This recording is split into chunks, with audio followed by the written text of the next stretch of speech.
let me just say this. I believe in Beto, but I didn't get this dressed up for him. I just came out of a funeral. But it's symbolic, and so let me just give you that. And I told him, this was Lady Emma Primus that was 112 years old. Many of you may have seen her story.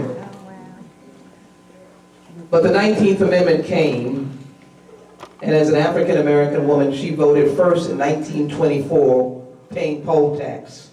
But she voted mostly because she was able to vote because of that amendment. She has voted in every election since. She was able to vote for President Obama, and then to vote for a woman in 2016. One of the things, the symbol is not who she voted for. It is the power of the vote for a good man. We Texans come from many places. Beto has spoken about issues. I want to talk about character and the goodness of what makes America great. There's a lot of tall timber in East Texas. Beto is just as good in East Texas as he is right here in Houston, Texas.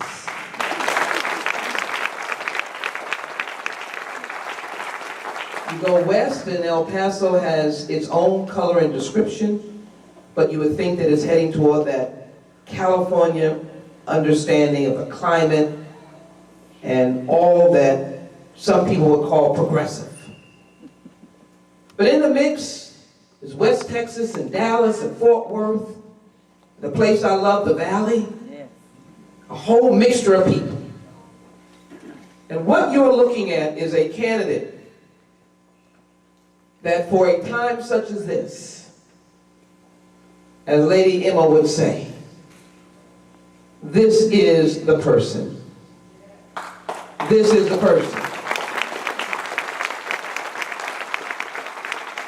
Together, we not only stood for you with a budget that was created by the lobbying and the advocacy of the both of us crossing over to the Senate to get a budget that was for human beings, that was for people, that was for people who need education or Social Security. That's what we stood up for on Thursday morning about 5 a.m. At the same time, we kept the fight going for those young people who've been disfranchised.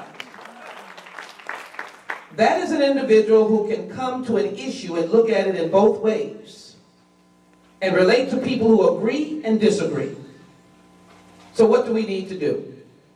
I won't go into a long line of issues because he will be right up here to address them. But what I have gleaned as I have had the privilege of, over the years, visiting all parts of Texas, standing on that border from San Diego all the way to Texas, seeing unaccompanied children fall into my arms getting off a bus when they were fleeing the murderous actions in El Salvador and Guatemala and Honduras. It got me to thinking what people need is just someone to care about them. What America needs is someone to care about them, or Americans, or the government above anything else, besides his family. So Beto O'Rourke, as he begins to speak to you, is that emblem of what words were cast in the 2016 election about America's greatness. Many of you, your mothers and fathers, told you that words cannot matter without deeds. And so I want someone who has evidenced deeds. Whatever I say, from the tall timber of East Texas to El Paso, the far north, and down in the valley, here's a man that has deeds. But he will not win if you don't vote like you've never voted before. Vote like you just got your vote by the 19th Amendment. Vote that you just got it in the 1965 Voting Rights Act. Vote like no one will ever stop you from voting. Let it be a hurricane, volcano, let you climb up tall mountains and low valleys. Let you have to go where you've never gone before. Don't worry about the precinct is not where it was. They took the precinct away from you, but you will vote.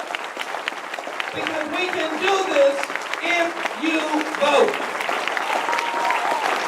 That is the power of people. And so, ladies and gentlemen, I wanted to stop by in the midst of the celebration of a life of 112 years old that is an icon, because it is worth it in her life as she has gone on to glory, for her to rest in peace, for the fact that her nation will be placed in the hands of a good man. And so, ladies and gentlemen, as he comes back, I want you to stand again and say that I will vote